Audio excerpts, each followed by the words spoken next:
Afternoon Fix It fans. Now I'm home from work early today. I had a nice early finish, so I got in and thought, right, I've got the house to myself. I'm home nice and early, so I thought I'll do a little repair video. Have a look at something this afternoon. So that's what I'm gonna do.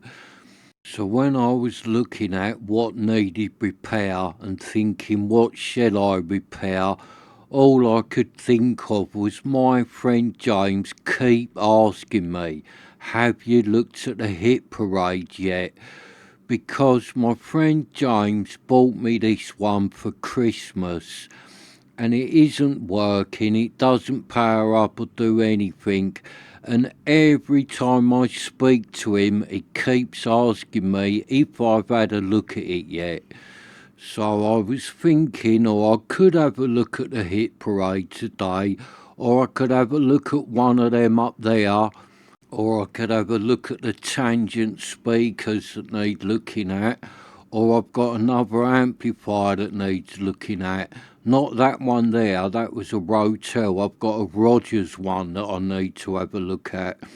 So I was thinking, I could have a look at something, but if I look at the hit parade, it'll stop James going on.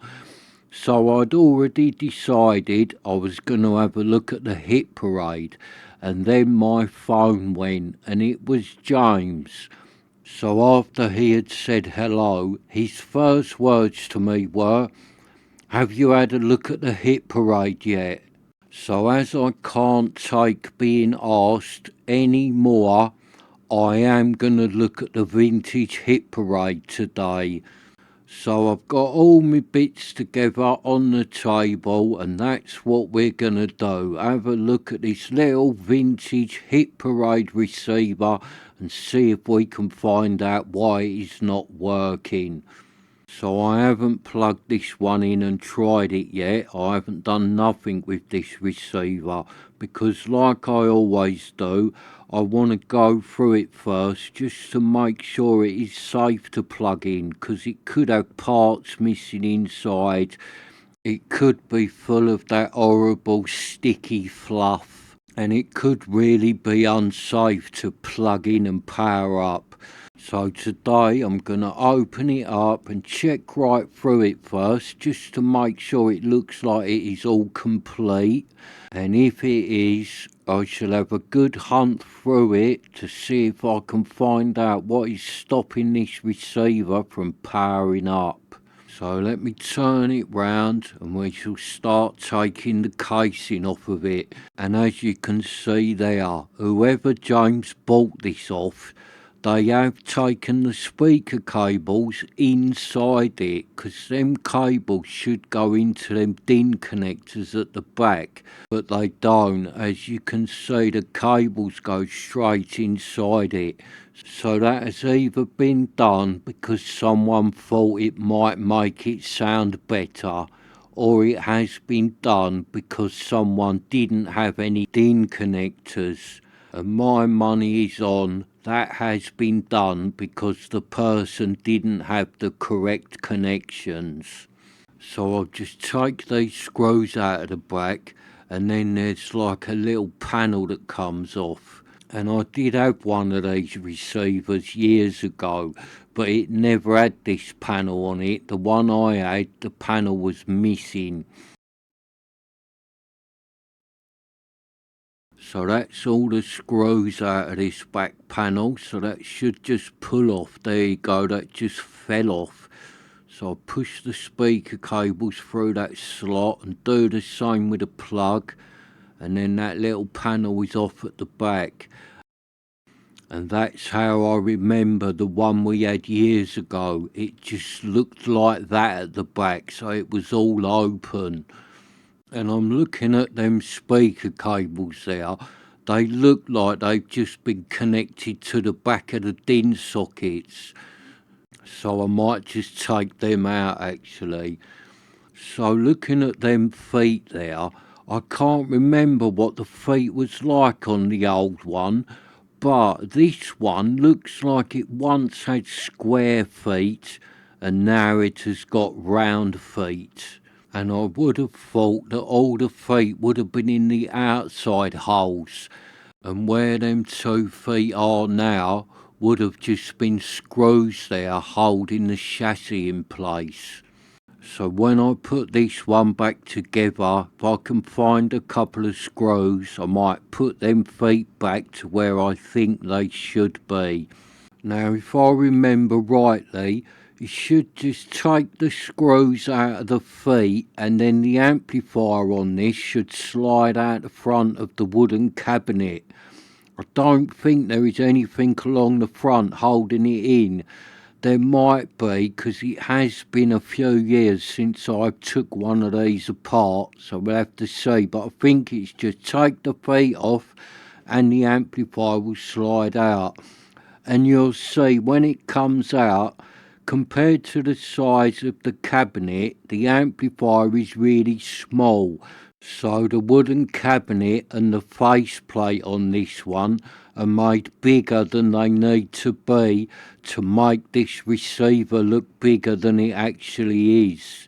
So they use that old classic hi-fi trick. Make the public think they are buying something bigger than what they are actually getting, and then we will sell more. And that strategy must have worked well, because a lot of companies did it, and some of them are still doing it. So there you go, it was just them 4 screws in the feet that hold this in. So that's it, it just slides out the front, and look how little it is compared to the cabinet, it's tiny. So I just pull the plug through the casing, and that's it, the cabinet is off. And as you can see, it is quite a well made little cabinet. It's got the little blocks in the corner strengthening it up and that, so that cabinet's quite well made on this hit parade.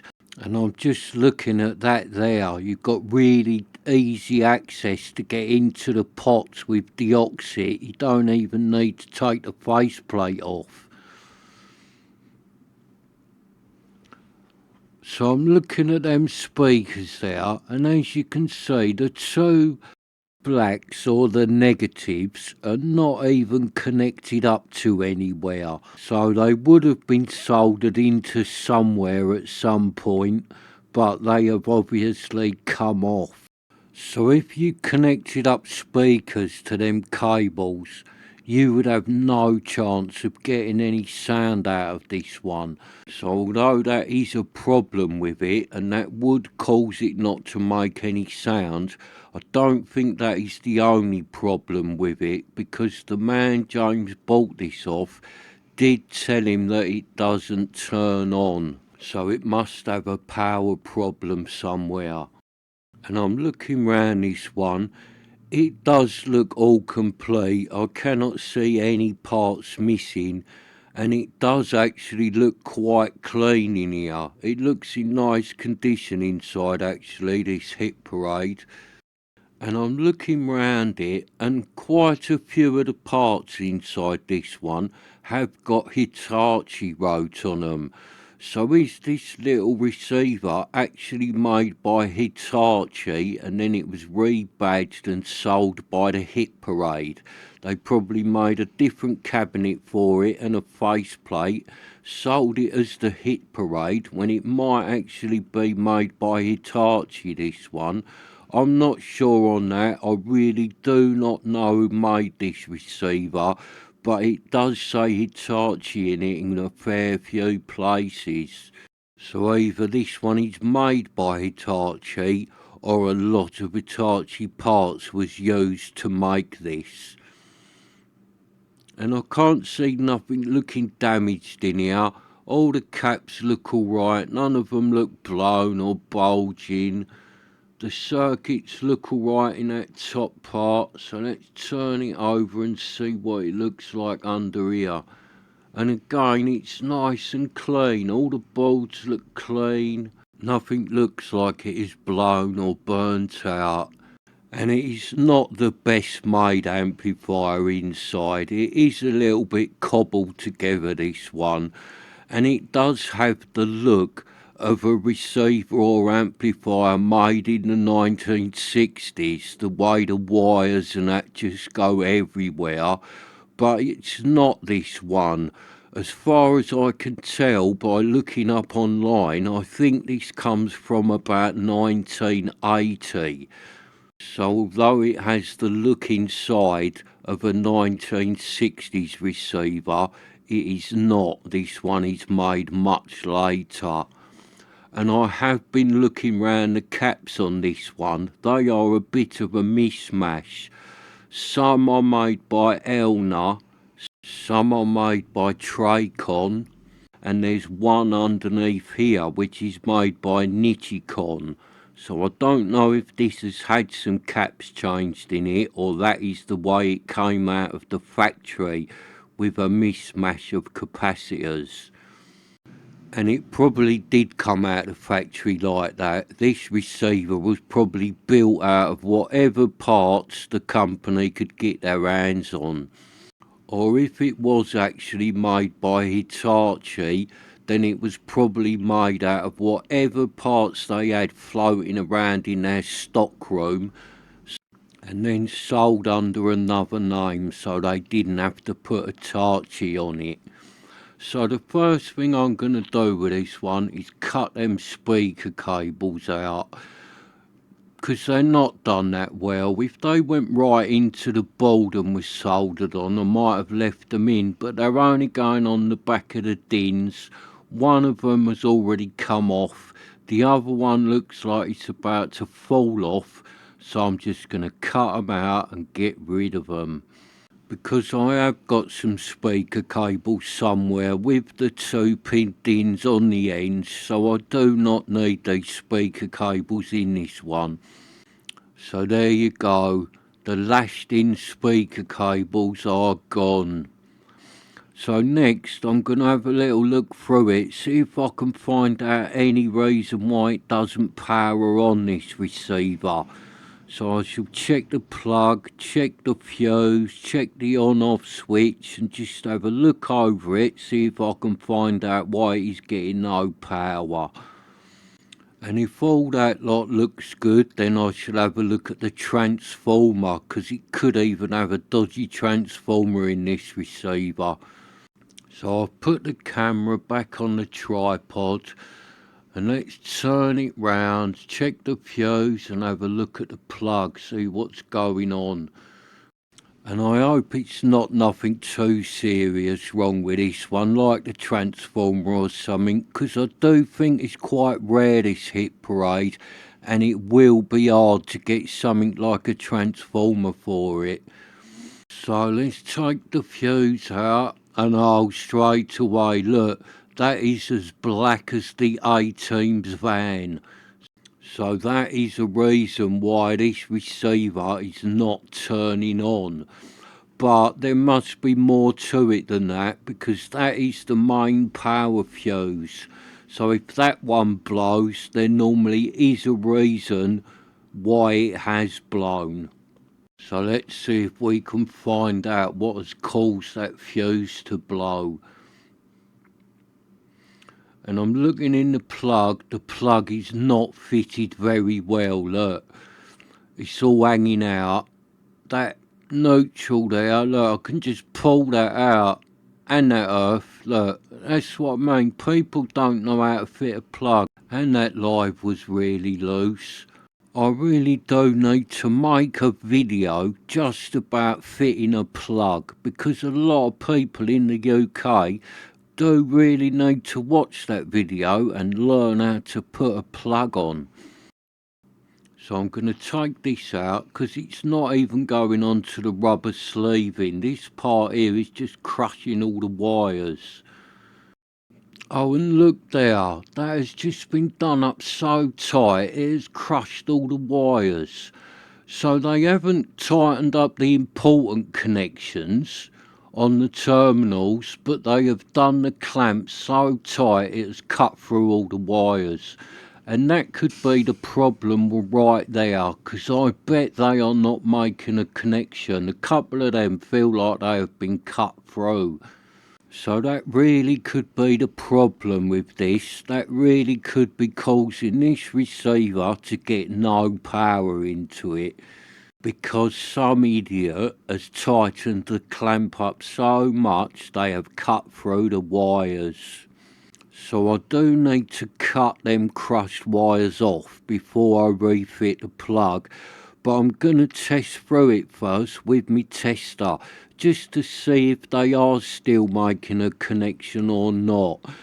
Because if one of them or two of them are not making a connection, then you know they have been cut, and that probably is the reason why this receiver was getting no power.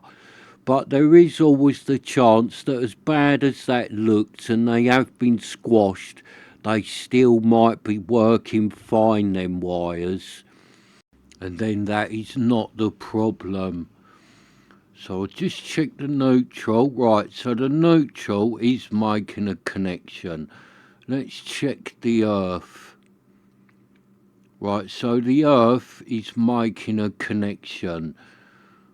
So let's check the live. The live, I've got to turn it back over. I can see the live. It goes through a hole in the chassis, so it goes the other side. It must go up to the fuse.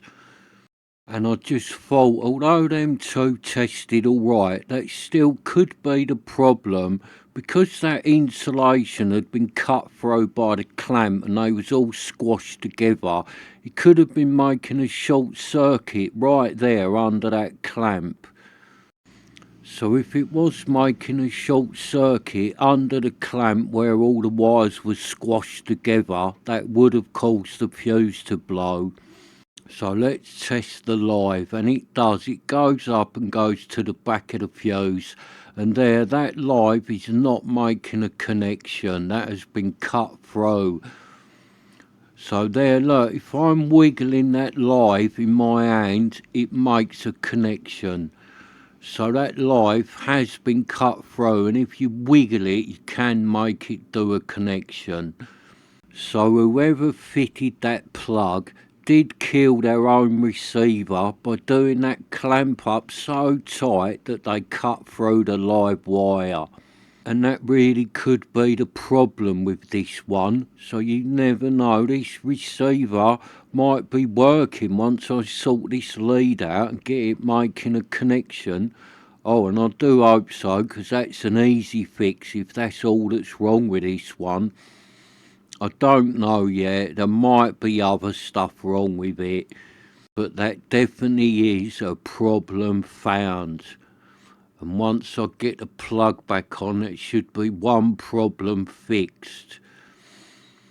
So I'm just going to trim this wire down more, and then I shall bell it through again just to make sure that is where the live is broken at that top part there. And this outer sleeving on this lead is not like that nice soft rubber. It is rock hard. It is like concrete, this outer sleeving.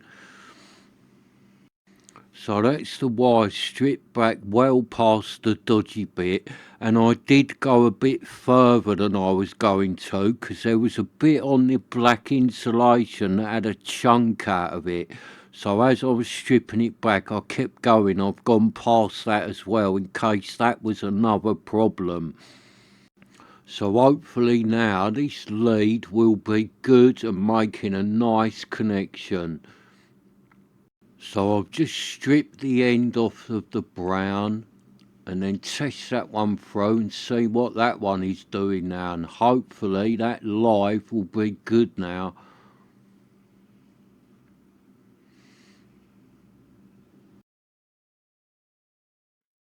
Right, so let's get me tester and see what this is doing now.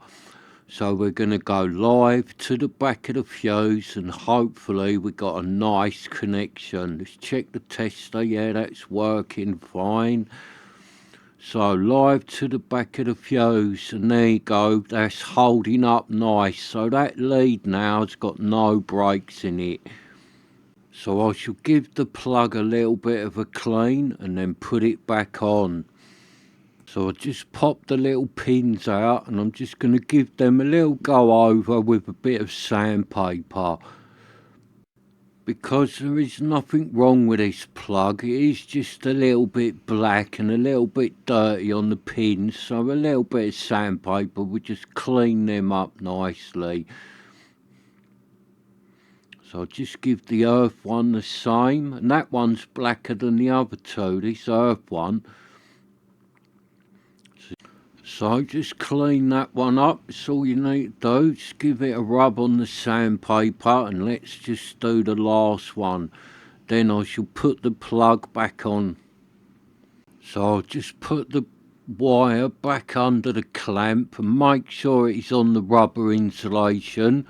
And then I shall tighten it up a little bit. I will not be doing it so tight that it cuts through the wires like that idiot did who had this receiver before. So I'll just put the little earth pin back in it and then connect up the wires. So just make sure they're all in there and they are all nice and tight. There you go, the plug is fitted. So let's get my little tester and just make sure the fuse is alright before I put it back in.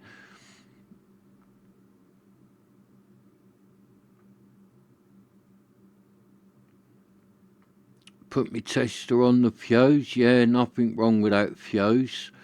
So that one hadn't blown, just the fuse that was inside the receiver. So I'll just give me brush a tiny little squirt of deoxin, and then I shall clean the fuse. I shall clean the fuse carrier, and I shall give the little pins a clean on the plug as well. And then that plug should be nicely fitted and not be a problem now.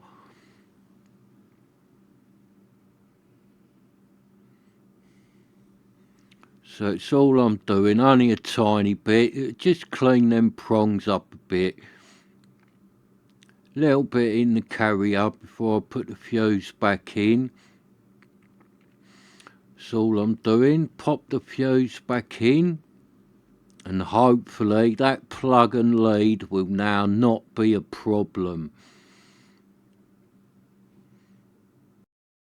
So I'll just put the cap back on the plug, get the little screw that goes in the centre there and holds it together, and then tighten it up. And then I'm going to get my tester and I shall test from the pins on the plug back to the receiver just to make sure that is all good now. Put my tester down, set it over there. Right, so if I hold that onto the live pin of the plug and then go to the back of the fuse, yeah, nice connection, see, there's nothing wrong with that. So let's turn it over and I shall do the same and test through on the neutral and the earth just to make sure it is good.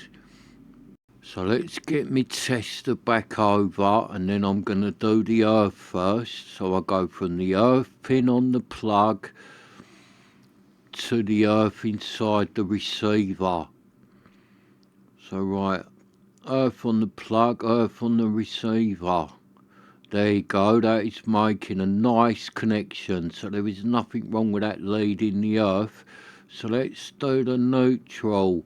Neutral on the plug to the neutral on the receiver. There you go, that's good. So that plug and that lead is all good now. I'm happy with that.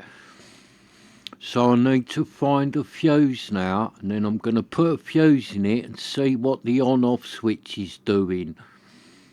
Because it feels a little bit stiff, the on-off switch on this receiver. And I will have a fuse over here in my little set of drawers. So I just grab a fuse, pop that in, and then I can test right through to the on-off switch. See if that is working or not. Right, so I have got a brand new fuse out of my spares department. So I shall put that in, screw it in and then test right through the fuse and everything back to the on-off switch, because I'll be able to find out then if the on-off switch is working or not. It does feel like it is working, but it's just very stiff, the on-off switch. When you press it, it just feels really hard to push. It does seem to be locking in and doing what it is supposed to do. It is just quite stiff to press. So I'll test right through it and we'll find out if it is working properly or not, this on-off switch. And if it's not, we'll have to have a look at it. But hopefully it is working and it is just a little bit stiff where it hasn't been used for a long time. So I'll get my tester back over and then I shall test from the plug right up to the on-off switch, and that tells me if all that fuse part is working properly and that as well. So that's live on the plug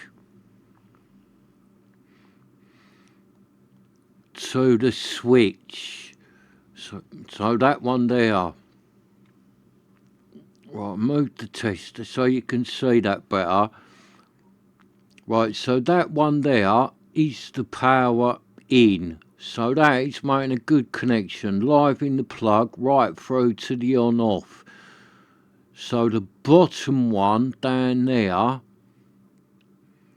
see there's nothing on that, but if I push the on-off switch, see what happens. Yeah, see that on-off switch is working okay, there is nothing wrong with it. It is just really stiff, so hopefully when I get a bit of deoxin in there, that'll loosen all up nicely. So that's good then, the on-off switch is working. So I don't see any reason really why I can't power this receiver up now and see what it's doing. So that's what I'm going to do. I'm going to plug this in and see if it is working, and then if it is, I shall go right through it with deoxin and give it a little clean up.